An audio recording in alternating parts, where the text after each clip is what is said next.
Atos dos Apóstolos, capítulo 8.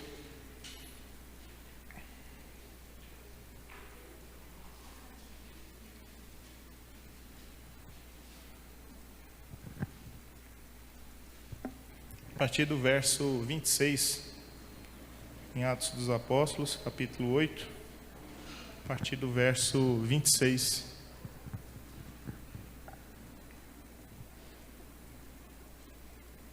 Toda a igreja encontrou o texto? Amém? Glória a Deus. Texto bem conhecido de quem, se você é convertido de pouco ou de muito tempo, com certeza você já leu esse texto. Em alguma leitura da Escritura que você fez, você já leu esse texto também. E com certeza também, em alguma das suas andanças, conferências, cultos, acampamentos, encontros, você já escutou alguma mensagem sobre esse texto também, não é? Então é um texto bem conhecido da igreja, e o Senhor colocou no meu coração algo oportuno desse texto para compartilhar com a igreja, que eu acho de fundamental importância para a gente. E essa fundamental importância não é porque é hoje, não é porque são esses dias, não é porque é esse tempo. É uma importância que sempre esteve caminhando na história da vida da igreja, ou, se a gente pode dizer, na vida, né, na história do homem sobre a terra. Glória a Deus. Vamos ler o texto. Um anjo do Senhor falou a Filipe, dizendo: Dispõe-te, vai-te para o lado sul, a caminho que desce de Jerusalém a Gaza. Este se acha deserto. E ele levantou e foi. Eis que um etíope, eunuco, alto oficial de Candace, rainha dos etíopes, o qual era superintendente de todo o seu tesouro, que viera adorar em Jerusalém, estava de volta e, assentado no seu carro, vinha lendo o profeta Isaías. Então disse o Espírito a Filipe: Aproxima-te desse carro e acompanha-o. Correndo Filipe, ouviu ler o profeta Isaías e perguntou: Compreendes o que vens lendo? Ele respondeu: Como poderei entender se alguém não me explicar? E convidou Filipe a subir e a sentar-se junto a ele. Ora, a passagem da escritura que estava lendo era: Foi levado como ovelha ao matadouro, e como um cordeiro mudo perante o seu tosqueador, assim ele não abriu a boca. Na sua humilhação lhe negaram justiça. Quem lhe poderá descrever a geração? Porque da terra a sua vida é tirada. Então o eunuco disse a Filipe: Peço-te que me explique a quem se refere o profeta. Fala de si mesmo ou de algum outro? Então Filipe explicou, e começando por essa passagem da Escritura, anunciou-lhe a Jesus. Seguindo eles caminho afora, chegando a certo lugar onde havia água, disse o eunuco: Eis aqui água. Que me impedes que eu seja batizado? Filipe respondeu: É lícito, se crês de todo o coração. E respondendo ele, disse: Creio que Jesus Cristo é o Filho de Deus. Então mandou parar o carro, ambos desceram a água, e Filipe batizou o eunuco. Quando saíram da água, o Espírito do Senhor arrebatou a Filipe, não vendo mais o eunuco, e este foi seguindo o seu caminho, cheio de júbilo. Mas Filipe veio achar-se em Azoto, e passando além, evangelizava todas as cidades até chegar a Cesareia. Vamos orar? Pai, em nome de Jesus, te agradecemos por esse momento que aqui estamos reunidos como igreja para celebrarmos o teu nome, para celebrarmos aquilo que o Senhor tem feito conosco, em nós e através de nós, Pai. Te pedimos uma iluminação do teu Espírito para que possamos entender a sua palavra, Pai, entender o que o Senhor quer dizer para nós aqui reunidos, entender o que o Senhor quer dizer para quem está nos acompanhando pela internet e quem ainda ouvirá, Pai. Então, em nome de Jesus, abra os nossos corações e que nenhuma força humana ou espiritual tenha poder, Pai, de remover essa palavra que o Senhor mesmo vai implantar, vai colocar no coração de cada um. Oramos em nome de Jesus, agradecidos. Amém. Amém, irmãos? Sem antes, eu não queria começar sem contar um pouco da história. Quando a gente já se depara com esse texto aqui, a gente já vê o eunuco, né? Falando que ele vinha da Etiópia, que ele era um alto oficial. Vamos colocar, ele era o ministro da fazenda da rainha Candace, né, rainha dos etíopes. E vamos dizer assim, o povo hebreu já tinha tido um contato na Etiópia. A Etiópia, alguns autores históricos dizem que lá existe uma tradição muito antiga, que já houve contato do povo hebreu com a lei, ou seja, judeus já passaram por lá e deixaram a semente do evangelho já. Isso desde quando a rainha de Sabá teve contato com o rei Salomão. Então houve aquele intercâmbio cultural, religioso. Então desde esse momento, alguns historiadores dizem que desde esse instante já houve ali algum intercâmbio cultural, religioso, onde já houve ali a presença de pessoas para compartilhar sobre, naquela época, a promessa que ainda viria, que era Jesus Cristo. Amém? Então,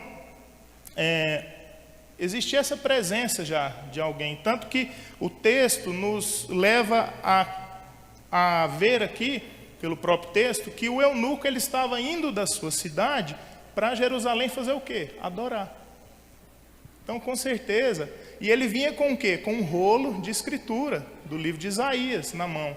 Então, com esses dois detalhes que o texto nos informa, a gente já leva a crer que isso é uma verdade, que com certeza a Etiópia já tinha um contato antiguíssimo com o Evangelho, já com a palavra, e que ele iria para Jerusalém, estava indo a caminho para Jerusalém para fazer algo que parece pelo texto, a gente pode afirmar, que era natural, ou seja, todo ano tinha festas em Jerusalém, a gente sabe disso pela narrativa dos evangelhos, onde Jesus mesmo ia a todas essas festas. Então, a gente leva à conclusão que ele estava indo fazer algo que era meio que natural dele. Parece que todo ano leva, a gente crê, né, que todo ano parece que ele já ia para Jerusalém. Mas o texto só informa isso, mas isso é coisa da minha cabeça, que eu acho que ele já ia, né? Porque o texto fala bem isso mesmo, que ele estava indo fazer o quê? Adorar, né? E com um livro, com um rolo do livro do profeta Isaías. Lembrando que a Bíblia,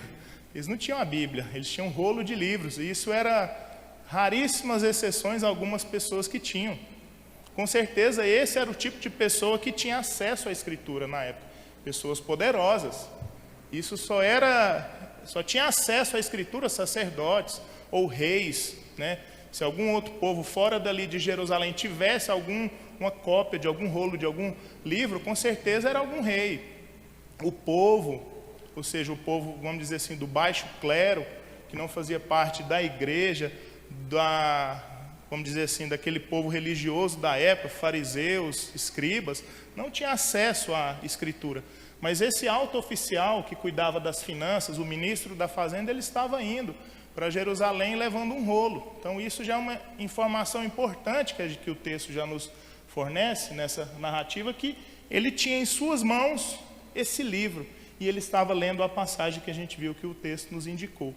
E eu quero destacar aqui a pergunta que Filipe, quando ele foi tirado, e chega a ser um pouco cômico quando a gente lê essa passagem e vê lá que um anjo falou para Filipe, né? Então o Espírito, né? Então disse um Espírito a Filipe, aliás, voltando lá, lá no verso 26 mesmo, na segunda parte dele, né? O anjo do Senhor falou a Filipe: dispõe-te e vai para o lado sul, caminho que desce de Jerusalém para Gaza. Hoje talvez seria natural alguém chegar para a gente: olha, o anjo me falou, ou um anjo do Senhor me falou isso. E talvez, se você veio do meio pentecostal, onde isso é mais incidente, você ouve isso constantemente. Então isso é algo natural. Mas o texto nos informa que um anjo falou com Filipe, e Filipe instantaneamente ele se dispôs e foi. Então a gente tem que pensar que, se não for algo do Espírito mesmo, se a pessoa não tiver em consonância com a Escritura, com o Evangelho, com o coração obediente, ele não vai. Ele pode pensar que ele está surtado. Isso a pessoa, agora você imagina alguém de fora vendo isso. Então é uma situação que a gente tem que pensar. Pensa você aí, falando: o anjo do Senhor falou comigo, eu tenho que sair daqui e ir para um lugar distantíssimo, onde tem algo muito importante para eu fazer lá. E imediatamente Filipe foi. Filipe foi e chegando lá e se depara com o carro. E o texto também nos informa algo, que o carro estava em movimento. E o Espírito falou para Filipe, vai até o carro. E diz o texto que ele foi correndo, batendo na porta. Oh, espera aí, sei lá como que se deu essa cena. A gente não sabe, mas o texto fala que ele foi correndo para alcançar o carro. E alcançou o carro. E quando ele alcançou o carro, ele ouviu que ele estava lendo essa passagem que diz o texto, que ele foi levado como ovelha ao matadouro e como um cordeiro mudo perante o seu tosqueador, não abriu a boca. Assim, na sua humilhação lhe negaram justiça. Quem lhe poderá descrever essa geração? Porque da terra sua vida foi tirada. E Filipe faz uma pergunta, que essa pergunta ela ecoa em toda a história da igreja, em toda a história da humanidade. Compreendes o que vens lendo? E eu queria que você se fizesse essa pergunta. Compreendes o que vens lendo? Nós estamos compreendendo o que estamos lendo? A gente comemorou aqui está dando quase um mês já, né, Roseli, o seu aniversário. A gente fizemos uma celebração muito bonita, muito especial. E ela foi compartilhando história. Então ela é uma pessoa que tem experiência, tem vida com Deus, tem muitos anos de vida com Deus, mas eu não estou pegando ela como exemplo, mas pega a sua vida com Deus, sua história com Deus, quantos anos você já se converteu, há quanto tempo você já tem andado com Deus, e se faz essa pergunta, compreendes o que vens lendo? Ou seja, você vai se fazer na primeira pessoa, eu compreendo o que venho lendo? Da Escritura, estou perguntando da Escritura. Você compreende? A gente está compreendendo? Se a gente fosse voltar essa pergunta, a igreja está compreendendo? Ou a igreja do passado compreendeu?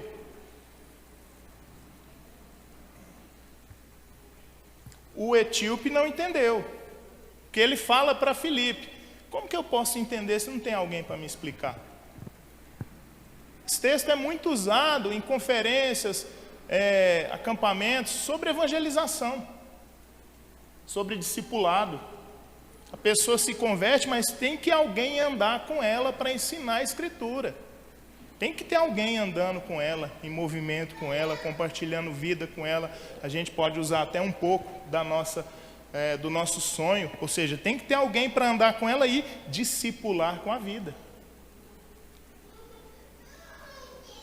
Se você pôr no Google, você vai ver muitas mensagens, no YouTube, desculpa, muitas mensagens desse texto, falando sobre discipulado. Alguém que se converte não entende ainda muita coisa sobre a fé cristã, mas tem que ter alguém para andar com ela, para ensinar. Então essa pergunta do etíope é uma pergunta de quem está se convertendo também, ou de quem se converteu. A pessoa quer entender.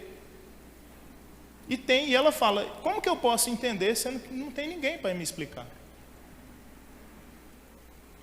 E a gente agora vamos fazer um apanhado histórico. Se a gente for pegar da Idade das Trevas para cá, a gente não vai nem no período pós-neotestamentário, pós-ascensão de Jesus. Vamos pegar da Idade das Trevas para cá.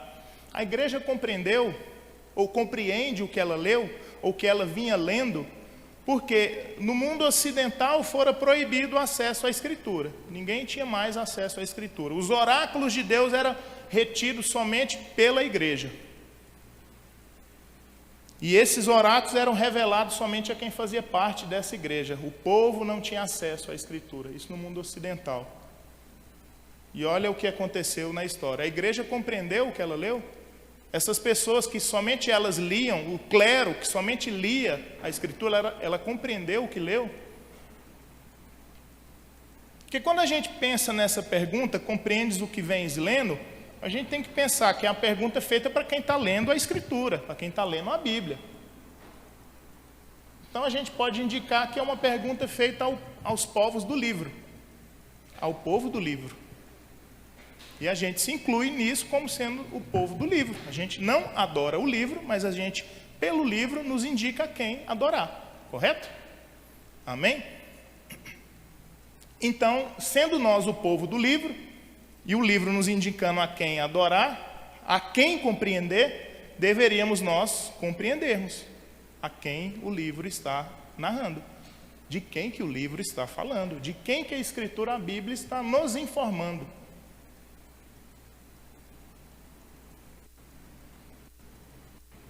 Quantas besteiras não foi feita em nome da fé cristã na Idade das Trevas?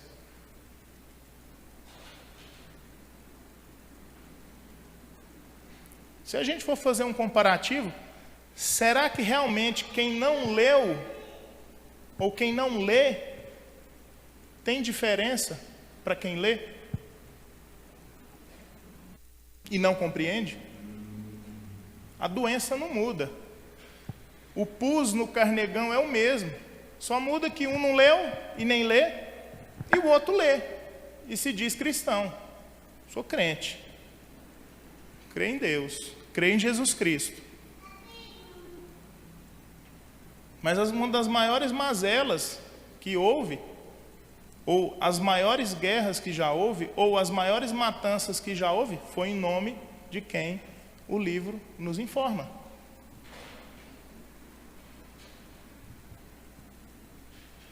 Em nome de Jesus, já fizeram muita coisa.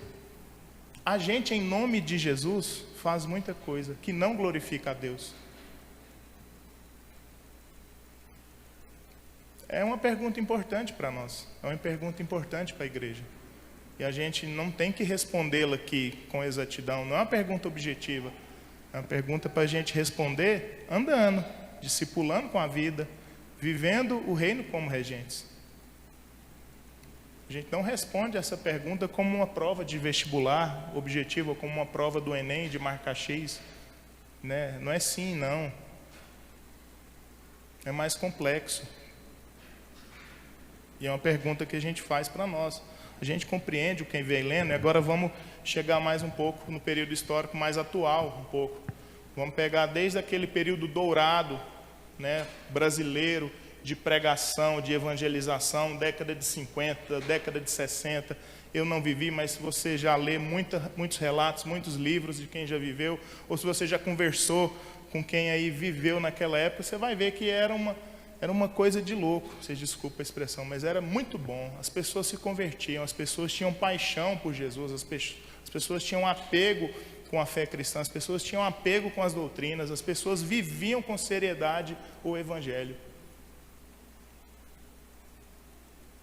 E aí vamos fazer essa pergunta para eles: vocês compreendem o que vem lendo? Aí chegando na década de 80, com a ascensão e com os primeiros sinais do neopentecostalismo, aí a coisa que veio bagunçando de vez mesmo, onde se começou a vender quase que indulgências, se a gente fosse pensar, né, desde do período da Reforma Protestante, né, era quase que como uma indulgência que veio se vendendo, veio se vendendo bênçãos. Então passou a se vender bênçãos em nome de Jesus.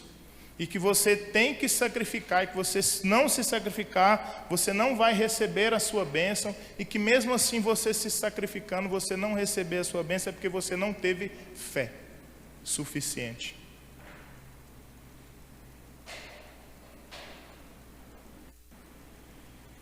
Volta a pergunta: compreendes o que vens lendo? Que leitura a gente está fazendo da Escritura? Porque chegando mais um pouquinho agora nos nossos dias mesmo, se a gente for pegar, vamos pegar o século XX já, aliás, século XXI, desculpa. Se a gente for pegar o século XXI mesmo, o que mudou da década de 80 para agora? Mudou muita coisa. O que muda é que a relação, que a maioria das pessoas, vocês andam muito, vocês conhecem pessoas, vocês andam, vocês têm relacionamentos com grandes números de pessoas. Qual que é a relação que as pessoas têm com esse livro aqui? Já viram que quando a pessoa está passando assim por uma dificuldade, alguma coisa, aí tem aqueles que pegam a Bíblia, folheia com um vidro, com o olho fechado e põe o dedo lá e lê aquele texto como se aquilo fosse uma afirmação ou se fosse algo motivacional para ele. Sabe quem está fazendo isso aí demais hoje em dia? Os coaches. e um grande número de pastores se tornando coaches espirituais, te indicando um caminho, aquele que te conduz, aquele que está com você. Mal sabem eles o significado americano de coach, né? Mas hoje eles se intitulam como coach. E é óbvio que eles não vão ensinar ou ministrar ou falar para vocês textos da Bíblia onde fala que orações não foram respondidas. Quantas personagens, quantas pessoas da Bíblia não teve orações respondidas? E o texto não nos indica que foi falta de fé. E o texto não nos indica também que no outro dia ela tem que levantar, ela tem que ser um leão, ela tem que se motivar, ela tem que fazer a coisa acontecer. Também não nos indica isso.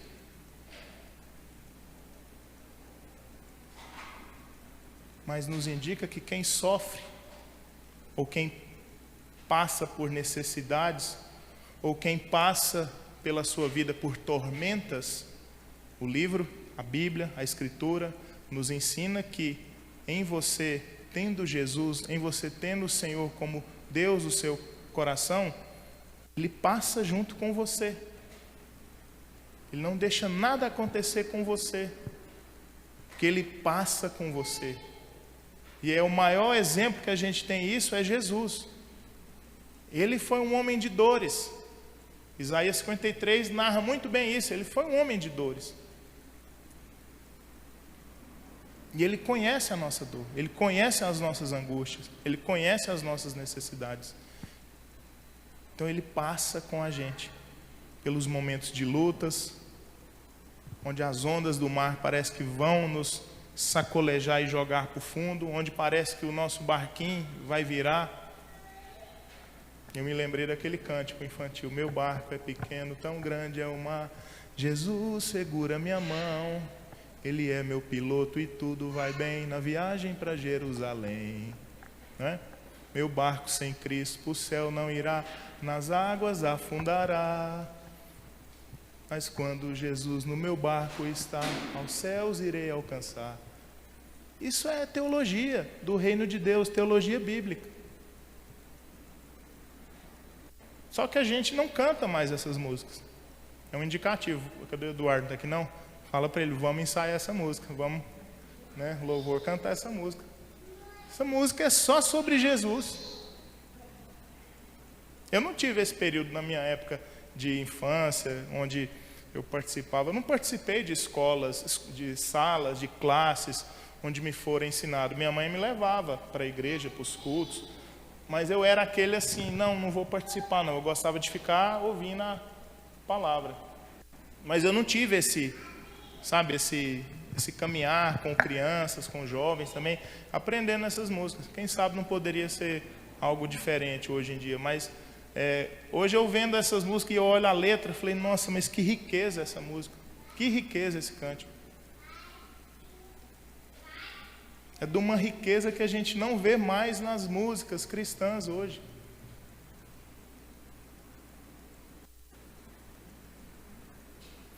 E aí a gente, pegando a letra desse cântico, a gente pode fazer uma pergunta para nós mesmos. Jesus está no barco da sua vida? Ele está no seu barco? Ele está dirigindo, ele está no leme, ele está no controle ali do leme? Porque se ele está no controle ali do leme, com certeza você é alguém que compreendeu o que leu. O barco não vai afundar. Não quer dizer que as ondas não vão vir, não vai balançar, não vai quase virar. Mas Ele está ali no controle. E a gente vai alcançar a Nova Jerusalém. Porque é Ele que conduz o barco. Se a gente compreendeu o que leu, Ele está lá. Você não vai querer, vira para a direita, vira para a esquerda, para aqui, não. Ele está no controle, Ele é o capitão. Ele sabe a hora que tem que ir, que velocidade que tem que ir, a hora que tem que parar. Porque a gente, quando vê a onda, fala, para, eu estou com medo. E Jesus, não, pode continuar, eu estou no barco. E Jesus ainda está no barco, tem hora que Ele está dormindo. E os evangelhos nos mostram isso. Os discípulos temeram, se atemorizaram. Como que pode Jesus dormir? Como que pode o Senhor dormir? Ficaram mais assustados ainda quando Jesus disse, a palavra dele fez com que a tempestade cessasse. Se ficaram atemorizados por causa que as ondas estavam quase virando o barco, ficaram atormentados com a palavra, com o tamanho poder que Jesus tinha de, pela palavra, cessar a tempestade. Glória a Deus. Mas a gente veio inserido, e se a gente for pegar a nossa geração, falando do século 21 mesmo, a gente tem convivido com questões aí que pessoas não compreendem o que vem lendo, o que elas leram.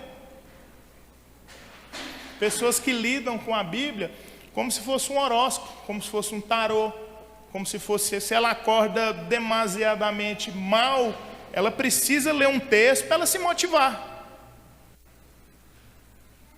Não é?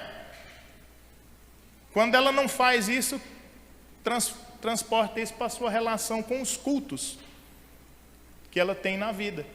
Porque se ela está mal, ela quer ir para um culto, ela quer ouvir uma palavra, ela quer sair do culto bem. Se aconteceu isso, Deus falou comigo, glória a Deus, aleluia, que culto maravilhoso. Mas se isso não acontecer, ela até pode se deprimir. Porque o que é ensinado para ela nesses locais onde são apenas motivacionais, é culto para levantar as pessoas, pôr elas para cima. O que é reforçado é que se ela não recebe num culto, se ela não é motivada num culto, se ela não recebe uma palavra, que se ela está com a alma dela prostrada numa cama, e após ouvir essa palavra ela não levanta dessa cama, ela é uma pessoa que não tem fé. Isso é reforçado. Aí se ela lida com a escritura dessa maneira, tem até uma historinha que contam, né? Que a pessoa estava lá desmotivada da vida, meio deprimida, né? E bateu o dedo lá num texto da Bíblia e foi lá. E foi Judas e tirou a própria vida. Aí ela fechou, ficou angustiada, falou assim, nossa, mas como? Ela foi, bateu lá outro texto na Bíblia, abriu outro texto, falou assim, vai tu e fazes o mesmo. Nossa, aí está jogando a pessoa mais para baixo ainda. Aí ela fecha a Bíblia e vai, abre de novo, e com o olho fechado, e tá, não, esse aqui agora, abriu na página e leu lá, o que tiveres que fazer, faze depressa. É óbvio que é uma brincadeira, né? Com todo respeito a quem está passando por depressão, com todo respeito a essa doença que atormenta muitas pessoas, mas é a maneira que a pessoa se relaciona com o livro. Parece um horóscopo. Ah, deixa eu ver o que a Bíblia tem, o que a palavra de Deus tem para mim hoje. Aí você vai lá, folheia, geralmente sempre é um salmo, né? Aí a pessoa abre num salmo de vitória, num salmo de guerra, num salmo onde Deus coloca os inimigos por escabelo dos seus pés, e você vai sentar na mesa com o rei. Geralmente é sempre esses salmos. Mas não naquele salmo onde, na minha angústia, eu clamei ao Senhor, e Ele me ouviu, e Ele me firmou os passos, colocando uma rocha sobre os meus passos. Deus não mudou a situação do salmista, mas o salmista mudou o seu entendimento do Senhor, quando na angústia dele, ele clamou ao Senhor.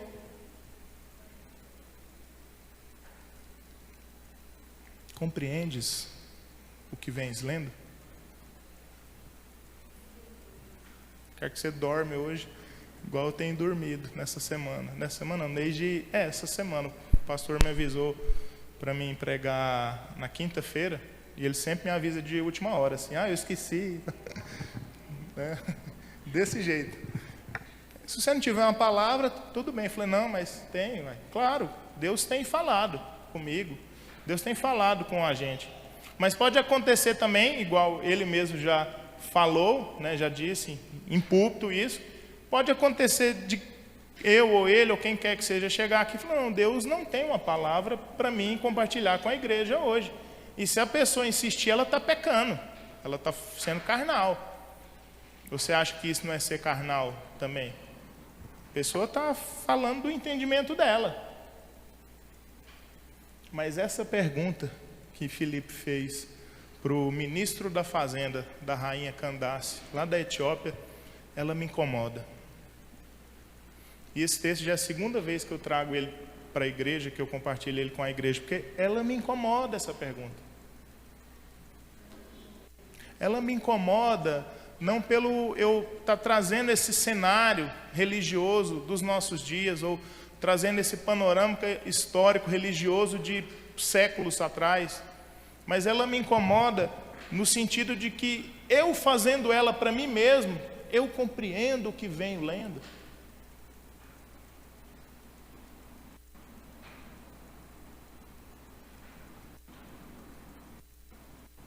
Porque a atitude de Filipe foi instantânea. Foi loucura. Talvez quem estivesse perto achasse que loucura, um anjo falou com você, mas não foi loucura. Deus está tirando Filipe de um lugar, colocando no outro, casa de uma pessoa. Casa de uma pessoa.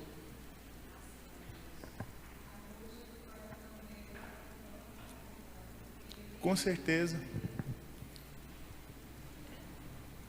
E quem dera a angústia das pessoas fosse essa, de querer entender. Olha só, gente.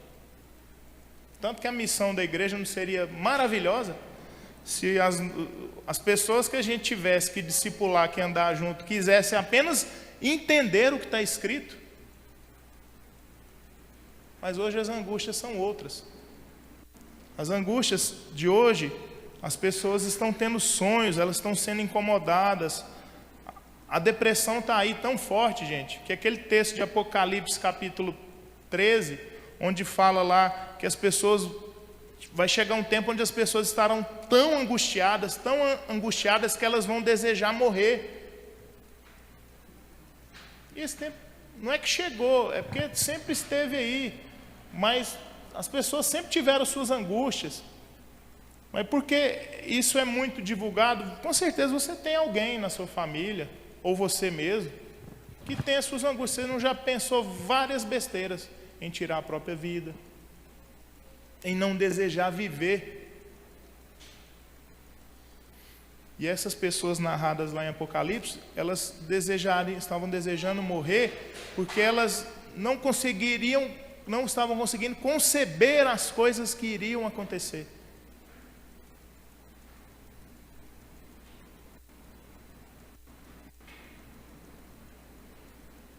E aí a gente hoje está na era da informação. E é tudo muito rápido. Se você for uma pessoa que não anda nessa velocidade, parece que você não serve para estar em determinados nichos sociais. Você não serve para estar em determinados locais. Eu falo lá onde eu trabalho, tem algumas pessoas que sempre, me manda um e-mail, me manda um e-mail. E às vezes eu me vejo falando, olha, e-mail é coisa do passado, e-mail é coisa do passado já.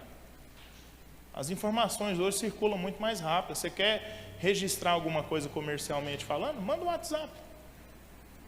É instantâneo. Você manda, a pessoa confirma, você tira um print, você imprime aquele print, anexa, está documentado. Mas isso está nos estimulando a relações muito frágeis. Relações muito insípidas. Relações que não têm objetividade. Relações que, da mesma maneira que elas começam, elas podem acabar. Elas podem se dissolver. Casamentos não estão se dissolvendo muito fácil? Com a mesma facilidade e agilidade que se casa, é a mesma para se separar. E já, logo, alguns dias, já se constitui outro casamento. Às vezes até mais rápido.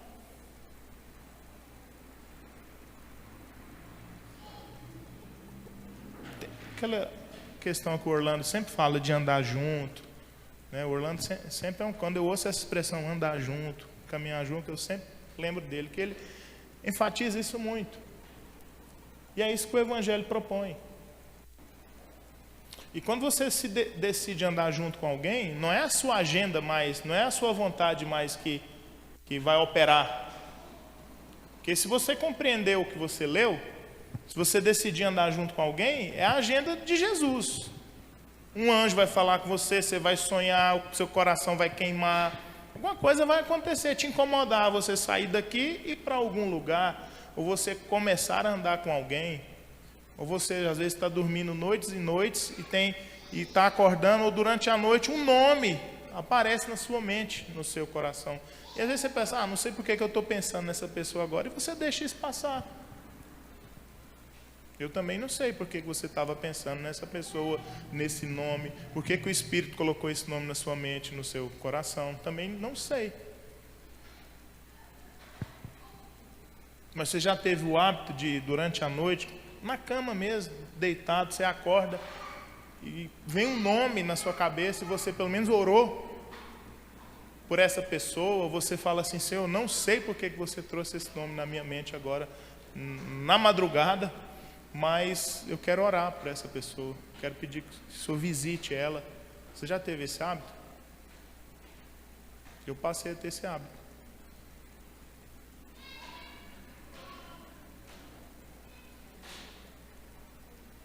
Que às vezes o crente, por exemplo, pode falar assim, Alice, um anjo falou comigo aqui agora, e a Alice não vai chamar de doido não, né? Um anjo falou aqui comigo aqui agora, eu vou ter que ir para Pontalina. Porque às vezes lá vai ter alguém lá que está andando numa carruagem, já pensou? Estou enfeitando muito a história, mas a gente tem que estar disponível. E o que me impressiona nesse texto é a disponibilidade de Filipe. E a pergunta que ele faz ao eunuco. E aí a gente continuando aí no texto, lá no verso 34, então o eunuco disse a Filipe, peço que me explique. Ele disse o texto, né? A passagem do rolo do livro de Isaías que ele estava lendo, ele fala para o eunuco, né? Aliás, fala para Filipe, peço que me explique, né? O profeta, ou seja, Isaías, está se referindo a ele mesmo, a outra pessoa, a alguém. Então Filipe explicou, e começando por essa passagem da Escritura, anunciou-lhe a doutrina da igreja de Jerusalém. Não foi? Não é o que está aí no texto? Filipe anunciou a doutrina da igreja de Jerusalém, a doutrina de Tiago. Tiago era o pastor da igreja, né, de Jerusalém, ele anunciou a doutrina de Tiago, foi? Anunciou Jesus. Por essa passagem, ele começou por essa passagem, falando de toda a Escritura, anunciou quem? Jesus. E é sobre isso que eu queria falar, isso foi apenas uma introdução até aqui. Quando a Escritura é lida com Jesus, como sendo a nossa, qual o pastor Labiano fala, quando em ele sendo a nossa chave hermenêutica, tudo muda. Essa pergunta, compreendes o que vens lendo, ela é simples de ser respondida. Porque quando você lê uma passagem dessa do livro de Isaías, você tendo Jesus como a sua chave interpretativa da Bíblia, você vai saber que ele está falando de Jesus. E hoje cedo a gente aqui conversando, né? E o pastor Labiano deu um exemplo que tem um irmão que fala que a Bíblia, por ela também é a mãe de todas as heresias que foram ditas e ensinadas aí. Saiu da Bíblia. Mas é pela Bíblia também que a gente vai corrigindo essas heresias. E o que Filipe fez aqui para ele foi, a partir do texto da passagem, né, diz aqui, Filipe explicou e começando por essa passagem da Escritura, anunciou-lhe a Jesus. Jesus é o centro, meus irmãos, de tudo que há. Ele é o centro da Escritura, ele é o centro da criação, o centro da criação de todo o universo. O apóstolo Paulo, falando sobre Jesus, ele fala que nele, Jesus, habita corporalmente toda a plenitude da divindade. Tudo que você precisa saber do céu, da terra, debaixo da terra, da escritura, do mundo, de Deus, das pessoas, das nossas angústias, está em Jesus. Aí o nosso olhar muda completamente. Você não vai ler um texto agora, quando você tem Jesus como a sua chave interpretativa, ele sendo o seu novo olhar para a Bíblia, para as relações, para o mundo. Você não vai ler um texto onde fala que se alguém cortar o seu braço, você e faz o mesmo com ele. Porque Jesus lidou com uma geração que estava com esse entendimento. Ele já chegou falando, não matarás. Mas se alguém apenas intentar o mal contra você, a pessoa já se torna um assassino. Olha o entendimento que Jesus traz. O olhar de Jesus sobre a Escritura, o olhar de Jesus sobre a lei. Não adulterarás. Mas aí Jesus já chega falando assim, qualquer um que desejar uma mulher já adulterou com ela. Não dirás falso testemunho. Não é? Mas qual que incomoda a igreja mais, que incomoda a gente mais? Adultério, roubo, assassinato. Isso, nossa, parece que choca a gente, né? E o falso testemunho? Não. Porque em Jesus, ele vem aplicando a doutrina do reino de Deus. O reino de Deus, irmãos, não é o ato em si, é o que você já intenta no coração. O que você semeia no seu coração, a semente que você faz ela germinar, que você irriga ela, que você vai dando força para essa semente, seja de ódio, seja de qualquer coisa que você deseja para alguém, ali você já pecou. O ato, ali para Jesus é ato consumado. Para a sociedade não. E óbvio que não tem que ser também. Mas para quem se diz discípulo de Jesus, qualquer intentamento no nosso coração é ato consumado. Então a gente precisa conhecer Jesus. A gente precisa se apegar a Jesus. E a nossa maior oportunidade de conhecer Jesus é pela Escritura. Quando você passa a ler a Escritura, principalmente o Novo Testamento, onde você conhece mais a Jesus, qualquer texto que você lê da lei do Antigo Testamento, os profetas, né, os livros históricos, você lendo ele como Jesus sendo sua chave de interpretação, é tranquilo. Aí você compreende o que você vai ler. Aí você compreende o que você tem lido. Porque diz aí o texto que logo em seguida, né, a gente não sabe quanto tempo durou essa conversa também. O texto não nos informa. Mas diz que chegando eles ali num riachozinho, no caminho, né, o eunuco, né, no verso 36, seguindo eles caminham afora, chegando a um certo lugar onde havia água, disse eunuco, e quem viaja para Jerusalém e anda lá nesses locais bíblicos aqui, tem um riacho lá nesse caminho. Quem faz muita excursão para lá, tem um riachozinho lá, e está lá até hoje. E aí disse, né, que eis a água, o que me impede de que eu seja batizado? Olha quem que fez esse pedido para Filipe. O que me impede? O próprio eunuco. Mas ele não era um discípulo do livro? A Bíblia não fala, mas quanto tempo Filipe, ou o eunuco, não ia a Jerusalém para fazer a mesma coisa, adorar?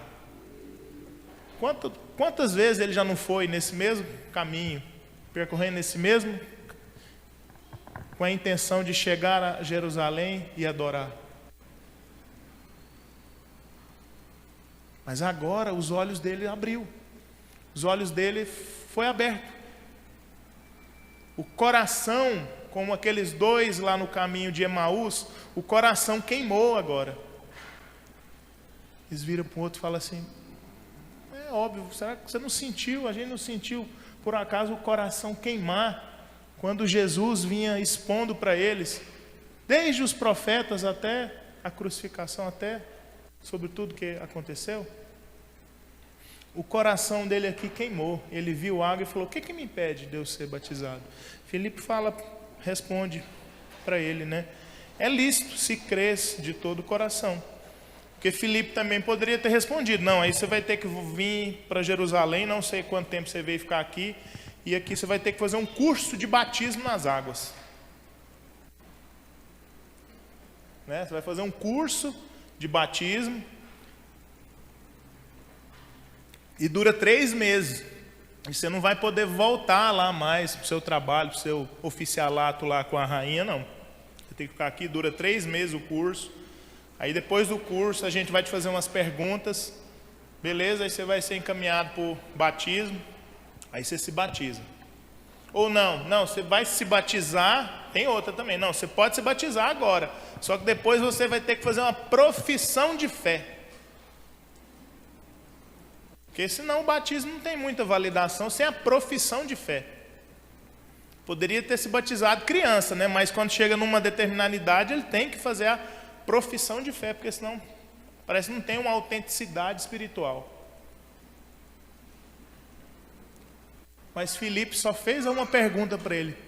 É lícito se você crê de todo o coração. E a resposta dele, eu creio que Jesus Cristo é o Senhor. É tudo muito simples na objetividade, é no caminho, não é um horário, não é com hora marcada. É no caminho que vai acontecendo as coisas. É no caminho que Deus vai falando, é no caminho que Deus vai abrindo os olhos, é no caminho onde Filipe se dispôs, que ele foi usado por Deus para ensinar a Escritura, ou ensinar Jesus a partir da Escritura.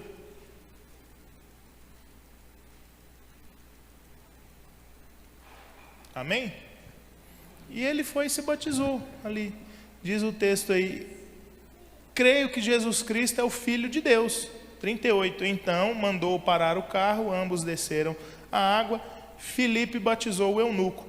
Quando saíram da água, o Espírito do Senhor arrebatou a Filipe. E também não fala para a gente aqui, né, como que ele batizou ele, né? Foi por imersão, foi por aspersão? Não fala, né? E não é importante a forma, se é por imersão, se é por aspersão, se é você pegando água, derramando sobre a cabeça, se você tem que ser num rio, né? E tem ensinamentos aí que falam que tem que ser num rio com água corrente. A água tem que ser, água, não pode ser água parada, tem que ser uma água corrente. Que o que se ensina sobre isso é que a água corrente é para levar, né, rio abaixo a nossa velha vida. Então, nada disso foi importante porque a gente viu no texto. O coração do eunuco com certeza queimou, ele viu a água e fala, o que me impede de ser batizado?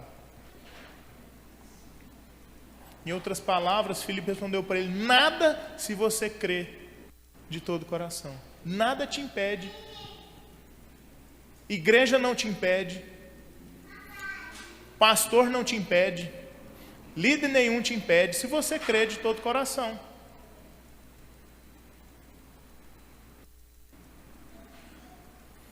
Até a ceia, irmãos, nada te impede de participar da ceia. Se você crê de todo o coração que você está no momento, durante a ceia do Senhor, onde você está participando de um memorial ao Senhor. Você está participando de algo em memória dEle. Aí você não precisa pensar, mas eu pequei. Então tá, se você pecou e não vai ceiar, então a igreja, ninguém podia participar então. Porque se você vem falando, mas eu pequei, eu não posso participar. Não é se você pecou e não pode participar. É se você pecou e tem consciência que pecou e tem se esforçado para não pecar mais, se arrependeu, você deve participar, você pode participar, porque quem te autentica a participar não é a igreja, não é o pastor, não é o padre, não é ninguém. é Jesus. Ele é o Senhor da ceia também. Ele é o Senhor do batismo, Ele é o Senhor da ceia. Porque Filipe falou para ele, se você crê, você pode ser batizado. Se você crê de todo o coração, se você crê de todo o coração que se você veio para cá e vai ter o momento da ceia e você vai pensar assim, nossa, mas eu pequei essa semana, não posso participar. Tira isso do seu coração, isso é do diabo, isso não é de Deus. Porque se você pecou e você está se esforçando para não pecar, se você reconhece, você se arrependeu e você tem se esforçado diariamente, eu não sei qual que é o seu pecado, você não sabe qual que é o meu, mas nós somos pecadores. Mas o fundamental nisso é a gente reconhecer o nosso pecado e se esforçar para não pecar. E no momento da ceia participar, porque essa mesa está aqui exposta no endereço, no espaço, mas ela não é de propriedade da igreja Remídio.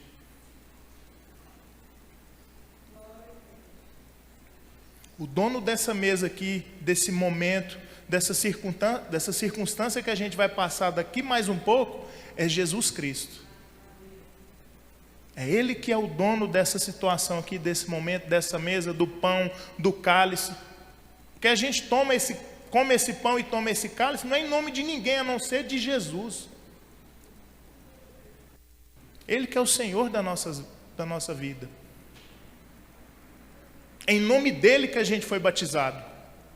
Todos aqui já foram batizados? Alguém quer se batizar hoje? Se não foi? Porque se você crê de todo o seu coração, é lícito. Nada te impede também. Nada.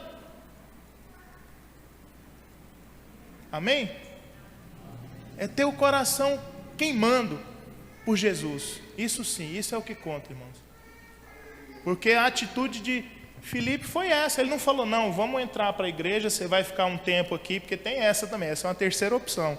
A primeira é você vai fazer um curso de batismo, a outra você pode até se batizar, mas depois vai fazer uma profissão de fé. A outra não, você vai ficar aqui um tempo em observação, você vai se tornar membro, ali está a ficha de membro, você preenche, né? Aí você vai ficar como membro um pouco, participa das nossas salas de escola dominical. Aí depois de um mês você pode se batizar. Aí depois do batismo você vai entrar no discipulado. Oh, glória a Deus. Você vai entrar no discipulado, numa classe de discipulado. Mas aqui o discipulado dos dois aconteceu assim. Filipe batizou ele. O que aconteceu em seguida? Verso 39. Quando saíram da água, o Espírito do Senhor arrebatou a Filipe, não vendo mais o eunuco.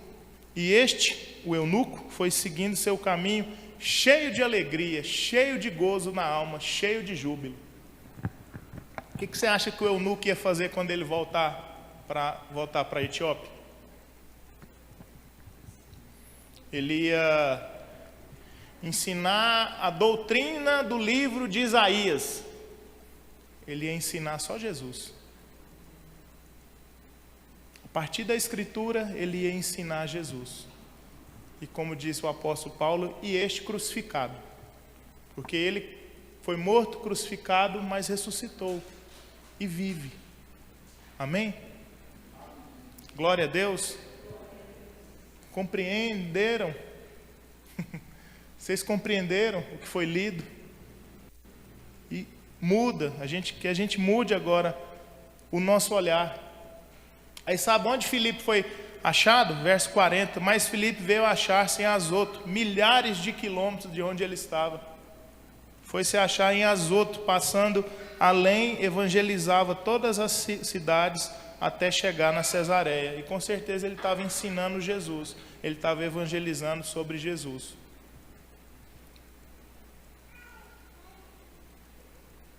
Porque se você quer entender Deus, se você quer entender sobre a divindade, você tem que entender Jesus. Alguns dos discípulos perguntaram para Jesus, mas mostra-nos o Pai, então. E Jesus falou para eles, há quanto tempo estou convosco? Vocês perguntam, como assim nos mostra o Pai? Olha para Jesus. Como se Jesus falasse, olha para mim. Eu sou a encarnação do Verbo. E esse verbo que encarnou nesse mundo, ele é a palavra, ele é o verbo, ele é a palavra que se encarnou e se tornou gente. Ele hoje habita corações. Glória a Deus. Ele nos ensina a compreender o que a gente lê. É a partir dele que a gente compreende a gente.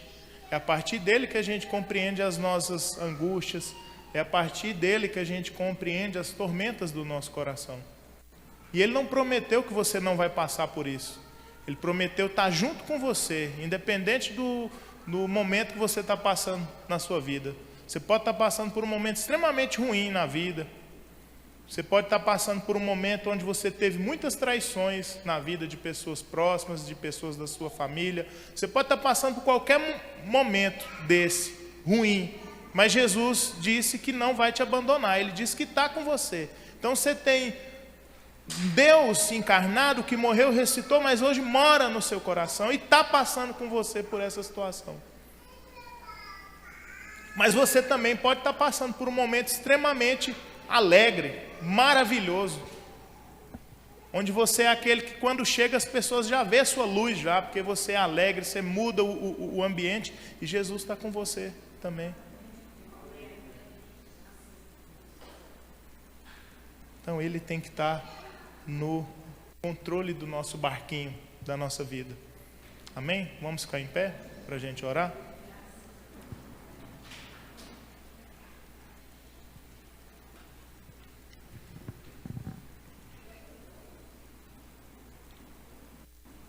Após a gente orar, eu queria que a gente cantasse um cântico. Deus colocou no meu coração esse cântico quando eu vinha e até coloquei anotado lá, você viu lá? Vamos cantar aquele cântico após a gente orar. Jesus é o centro. Creio que tem tudo a ver com a palavra, né? Porque ele é o centro de tudo. Ele é o centro da vida, ele é o centro do universo, ele é o centro da criação. Ele é o centro de tudo, ele é o centro da igreja. Amém? Vamos orar? Feche seus olhos, Pai, em nome de Jesus. Te agradecemos, Pai, por esse momento. Te damos graças, Pai. Rendemos graças a Ti, Pai, porque a Sua palavra foi lida, a Sua palavra foi ministrada, a Sua palavra, Pai, queimou no meu coração. E eu creio, Pai, em nome de Jesus, que a Sua palavra também chegou e ela se alojou e ela tomou espaços no coração e na vida de cada um daqueles que estão aqui presentes, Pai. E ela vai alojar e tomar espaços na vida, no coração, na mente de cada um que está nos acompanhando ou que ainda vai ouvir e ver essa mensagem, Pai. Em nome de Jesus, eu creio nisso, Pai. E eu quero te pedir pela fé, Pai, que o Senhor mude o olhar de quem ouviu, de quem vai ouvir, Pai. Que as pessoas passem a enxergar a vida, a Escritura, ler a Bíblia a partir do Senhor, Pai. Tendo o Senhor como chave interpretativa. Porque com o Senhor, Pai, tudo muda ao nosso redor. A gente passa a enxergar, Pai, tudo de maneira diferente, Pai. E como eu disse, o Senhor não nos prometeu nos livrar, Pai, mas o Senhor prometeu estar junto conosco, seja na tempestade, seja na bonança, Pai, seja nos momentos baixos, nos momentos altos da nossa vida, Pai, nos momentos tristes, nos momentos alegres, Pai, nas percas que a gente tem e nos ganhos, Pai. O Senhor prometeu estar junto conosco, porque a Sua palavra diz que o Senhor jamais vai abandonar e nenhum dos seus discípulos, Pai, será tomado das tuas mãos, vai se perder, Pai. Porque esse elo que o Senhor faz com os seus discípulos, com aqueles que o Pai te deu, com aqueles que o Pai entregou em suas mãos, Senhor, o Senhor jamais vai deixar nenhum deles se perder, Pai. Essa promessa, eu creio nela e eu peço que o Senhor faça com que os irmãos também, os irmãos aqui creiam nela, Pai, e tenham certeza dela, porque isso é negócio certo, Pai. Isso é certo e a gente crê pela fé que o Senhor vai dar essa certeza a muitos irmãos aqui, Pai. Em nome de Jesus, oramos agradecidos.